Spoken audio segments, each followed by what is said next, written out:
You've said that a marriage must be based on trust and transparency and being shackled together. How and for how long should you get to know someone? How to set a foundation? Oh well, there's no simple answer to that.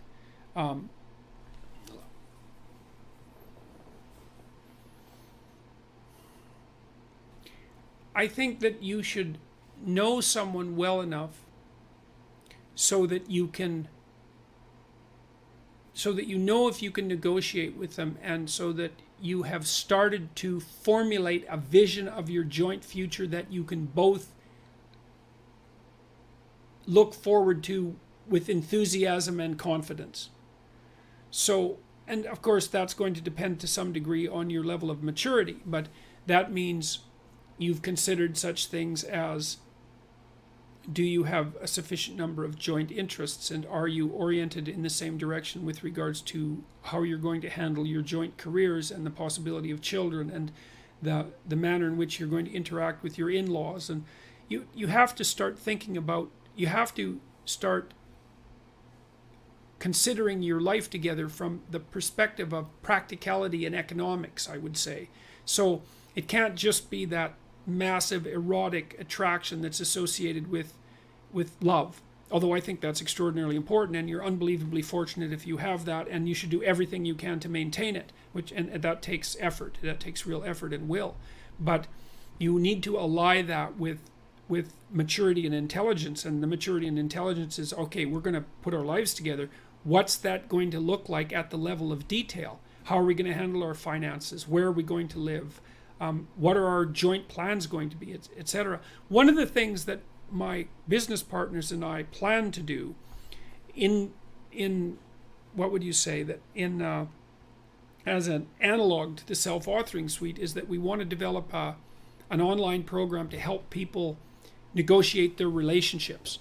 And so it would actually provide an answer to this question in a more comprehensive manner, is that imagine that if you want to set up a household with someone, then there's a lot of things that you need to get straight, and you either do that by bringing your unconscious assumptions to bear on the situation and perhaps clashing where they don't match, or you sit down like a conscious and aware and articulate couple and start to negotiate what your joint responsibilities are going to be. And so that would be, well, who's responsible for the meals and when, and what are you going to eat, and who's going to get groceries, and who's going to pay the bills, and who's going to do which part of what household chores there are to do, and how is that going to be laid out fair. And so you should get to know the person that you're with well enough so that you can start discussing the real practical issues of life and determine whether or not you're capable of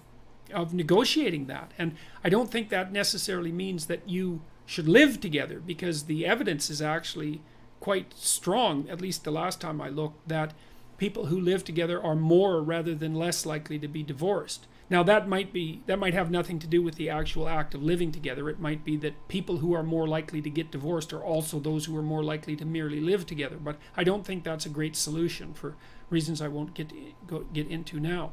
And with regards to being shackled together, is that that's a complicated one. And I learned this at least in part from reading Carl Jung. And the idea there is that unless you've really made a commitment to someone, like a lifetime commitment, and that's a serious commitment, one that you're not going to back out of, you're not going to take the relationship with the seriousness that's necessary to make it of the highest possible quality and sustainability across the course of your life. And it's really important that it is of that high quality and sustainability, because the relationship, especially when it starts to produce children, is a machine, let's say, a machine that you jointly operate that adds immensely to the quality of your life and the depth of your life. I mean, you have the rope and strand of your life, and your partner has the strands and the rope of his or her life, and then those are tied together to make a stronger rope. And then that unites you across time, and then you undertake massive adventures together, and some of that is the establishment of a household and the establishment of joint careers and the maintenance of each other's mental and physical health and the maintenance of a high quality sexual life and all of that. Very, very challenging to do all of that. And then the joint production and care of children, which which sets you up properly for the last half of your life. So like I'm 55 now, and both my kids just got engaged in the last month. So that's pretty bloody amazing.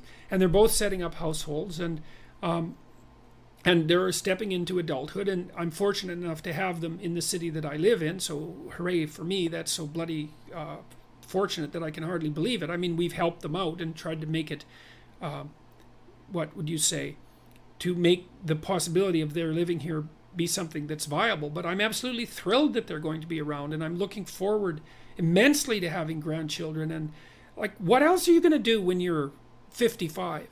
And you're going to be 55. I might have 40 more years. Like, what am I going to do with those years? Well, so I have a good marriage, thank God for that, and that's partly due to the outstanding moral quality of my wife, who I'm also extraordinarily attracted to. And we've built a life together, and we've had kids together, and we're happy with our kids. And we've had plenty of struggle with our kids, because one of our children, my daughter, had serious health problems, which she seems to have managed to resolve, partly as a consequence of her own brilliance. But we've set ourselves up now so that our children are respectable and mature young adults, so thank God for that. And they've got partners who we both really like, and they're going to have children, and well, hooray, that means that this next part of my life is going to be something that I can advance into with a fair bit of hope and excitement. And the idea of having little kids around again is thrilling, because I really like little kids. They're really fun. And so the shackled together is more like it's such a, I may have even said that, but it's such a cynical way of looking at it. It's more like what you've produced is an unbreakable bond between two beings, and that makes both of them better in every way if it's a relationship that's based on trust and genuine communication.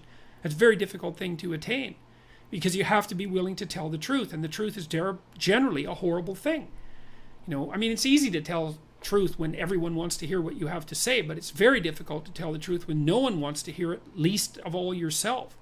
And so marriage gets a very bad rap in our culture, and so does child rearing. And I think that's absolute catastrophe, because really, being in a long-term relationship, a marriage, let's say, and having children, that's 2/3 of your life. Even if you're a highly career-oriented person, that's 2/3 of your life. And I'm a highly career-oriented person, and my family has been unbelievably important to me, and has also been something that's enabled me to be very effective in my career, because my house has been a sanctuary for me, and thank God for that, especially many times in my life, but especially over the last year. So you should get to know someone long enough to know that you two can tell the truth with each other, communicate, and negotiate, because the most important part of a relationship is the fact that you can tell each other the truth and negotiate.